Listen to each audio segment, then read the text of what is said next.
Assalamualaikum warahmatullahi wabarakatuh. Baiklah, di sini saya akan membahas materi teori belajar dan pembelajaran. Materi pertama yang akan kita bahas yaitu sumber belajar dan media pembelajaran. Pembahasan pertama yaitu pengertian sumber belajar dan media pembelajaran.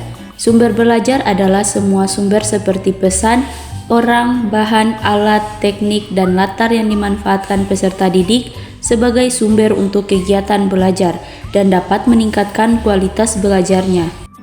Sedangkan media pembelajaran adalah alat yang dapat membantu proses belajar mengajar sehingga makna pesan yang disampaikan menjadi lebih jelas dan tujuan pendidikan atau pembelajaran dapat tercapai dengan efektif dan efisien. Pembahasan selanjutnya yaitu klasifikasi sumber belajar dan media pembelajaran. Yang pertama, klasifikasi sumber belajar yaitu ada manusia. Manusia berperan sebagai sumber belajar yang dikelompokkan menjadi dua kelompok. Kelompok pertama manusia menjadi guru. Kelompok kedua yaitu manusia yang belum atau tidak dipersiapkan secara khusus untuk menjadi narasumber yang mempunyai hubungan dengan pembelajaran. Selanjutnya ada bahan. Bahan yang dimaksudkan di sini adalah sesuatu yang memberikan pesan pelajaran yang dikemas dengan baik dalam buku paket, video interaktif, dan sebagainya. Selanjutnya ada lingkungan. Lingkungan terbagi menjadi dua, yaitu yang pertama, lingkungan yang memberikan kondisi belajar seperti ruang kelas dan sejenisnya. Dan yang kedua, lingkungan yang berfungsi untuk mendukung kesuksesan dalam menyampaikan materi pembelajaran seperti museum dan sebagainya. Selanjutnya ada alat dan perlengkapan, merupakan sumber belajar yang dimanfaatkan sebagai produksi atau menampilkan sumber-sumber belajar lainnya berupa TV untuk membuat suatu program jarak jauh. Selanjutnya ada aktivitas. Aktivitas biasanya yang mendorong pencapaian tujuan pembelajaran, yang di dalamnya terdapat kolaborasi antara teknik penyajian dengan sumber belajar lainnya, seperti aktivitas dalam bentuk diskusi, mengamati, belajar tutorial, dan sebagainya. Yang kedua, klasifikasi media pembelajaran, yaitu ada dilihat dari sifatnya. Media dibagi ke dalam media auditif, yaitu media yang hanya didengar saja, media visual, yaitu media yang hanya dilihat saja, media audiovisual, yaitu jenis media yang selain mengandung unsur suara, juga mengandung unsur gambar. Selanjutnya dilihat dari kemampuan jangkauannya. Media dapat dibagi ke dalam media yang memiliki daya liput yang luas dan serentak seperti radio dan televisi. Media mempunyai daya liput yang terbatas oleh ruang dan waktu seperti film slide, film, dan video. Selanjutnya dilihat dari cara atau teknik pemakaiannya. Media dibagi ke dalam media yang diproyeksikan seperti film, slide, film strip, transparansi. Media yang tidak diproyeksikan seperti gambar, foto, lukisan, dan radio. Materi kedua yaitu kurikulum pendidikan. Masuk pada pengertian kurikulum. Secara etimologis, kata kurikulum berasal dari bahasa Yunani yaitu kurere, yang berarti jarak, yang harus dilakukan pelari dari awal sampai akhir. Inilah artinya, dan kemudian menerapkannya pada bidang pendidikan. Kurikulum dikaitkan dengan pendidikan yaitu jalan terang. Selanjutnya peranan kurikulum. Kurikulum sebagai komponen pendidikan mempunyai 3 peran, yaitu yang pertama, peran konservatif.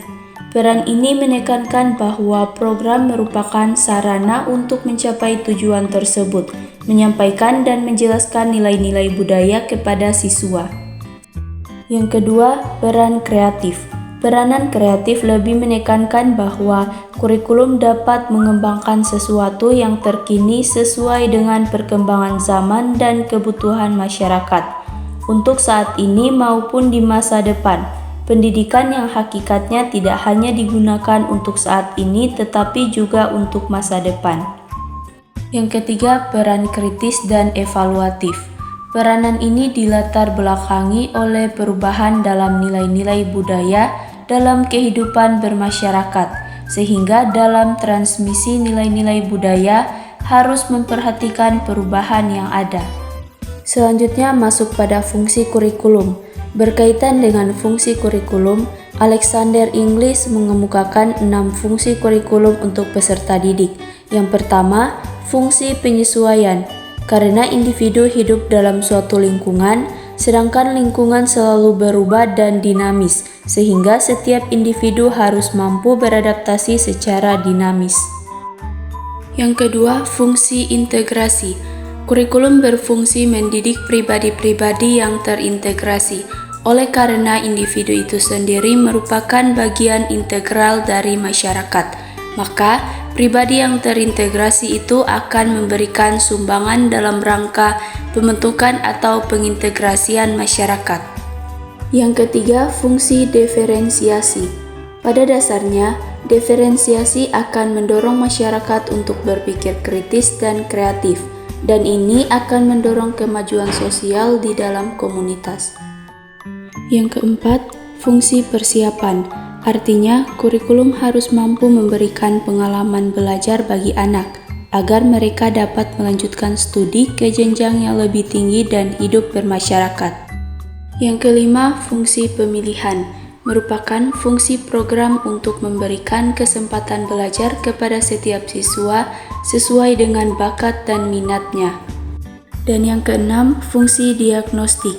Melalui fungsi ini, kurikulum berperan mendeteksi kesulitan dan kelemahan siswa. Selain itu juga menemukan kelebihan yang berbeda-beda, sehingga melalui pengenalan ini siswa dapat berkembang sesuai dengan potensi dirinya. Materi ketiga yaitu kondisi masalah belajar dan pembelajaran atau problematika pembelajaran. Masuk pada pengertian belajar dan pembelajaran.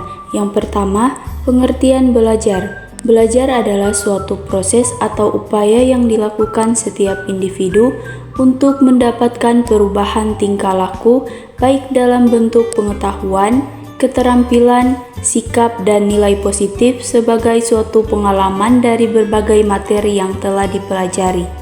Yang kedua, pengertian pembelajaran.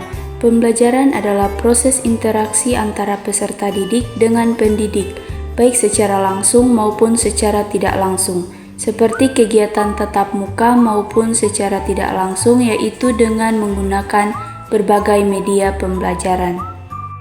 Selanjutnya masuk pada jenis-jenis masalah belajar dan pembelajaran, yaitu ada kesulitan dalam berbicara dan berbahasa.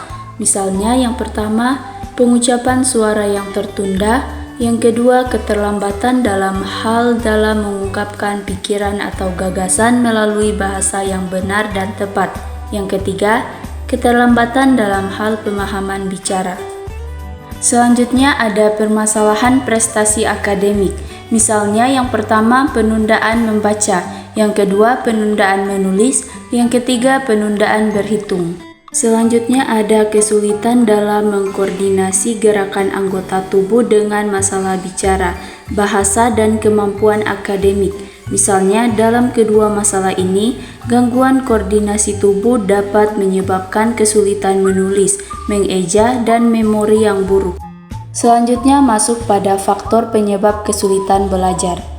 Secara global, berbagai faktor mempengaruhi pembelajaran siswa dapat dibagi menjadi dua bagian utama, yaitu elemen berasal dari pembelajaran individu siswa atau faktor internal adalah faktor yang ada pada siswa, faktor kapasitas intelektual, dan faktor emosional. Adapun faktor eksternal, faktor yang ada di luar diri siswa adalah faktor-faktor yang berkaitan dengan kondisi belajar mengajar seperti guru, metode yang digunakan dalam belajar, kualitas proses belajar mengajar, serta lingkungan seperti teman kelas, keluarga, dan sebagainya. Materi keempat yaitu konsep dasar evaluasi belajar dan pembelajaran. Masuk pada pengertian evaluasi belajar dan pembelajaran. Evaluasi belajar adalah suatu aktivitas yang dilakukan pada akhir pembelajaran yang dimana pemahaman peserta didik akan dinilai, sedangkan pembelajaran adalah proses interaksi peserta didik dengan pendidik dan sumber belajar pada suatu lingkungan belajar. Selanjutnya, tujuan dan fungsi evaluasi pembelajaran.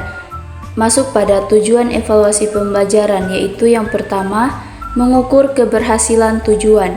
Yang kedua, mengukur macam-macam aspek pelajaran yang bervariasi. Yang ketiga, memotivasi siswa. Dan yang keempat, merupakan langkah selanjutnya dalam menentukan hasil penilaian. Selanjutnya masuk pada fungsi evaluasi pembelajaran, yaitu yang pertama, alat untuk mengetahui apakah tujuan akademis dilakukan atau tidak. Yang kedua, umpan balik bagi perbaikan proses belajar mengajar. Yang ketiga, dasar penyusunan laporan orang tua tentang hasil belajar siswa. Selanjutnya masuk pada prinsip-prinsip dalam evaluasi pembelajaran. Evaluasi hasil belajar dapat dikatakan terlaksana dengan baik jika berpegang pada 3 prinsip dasar berikut. Yang pertama, prinsip keseluruhan. Istilah prinsip komprehensif mengacu pada prinsip menyeluruh atau keseluruhan. Yang kedua, prinsip kesinambungan. Aturan ini dikenal sebagai pedoman koherensi. Untuk lebih spesifik, penilaian hasil pembelajaran yang hebat adalah penilaian hasil belajar yang dilakukan sesegera mungkin.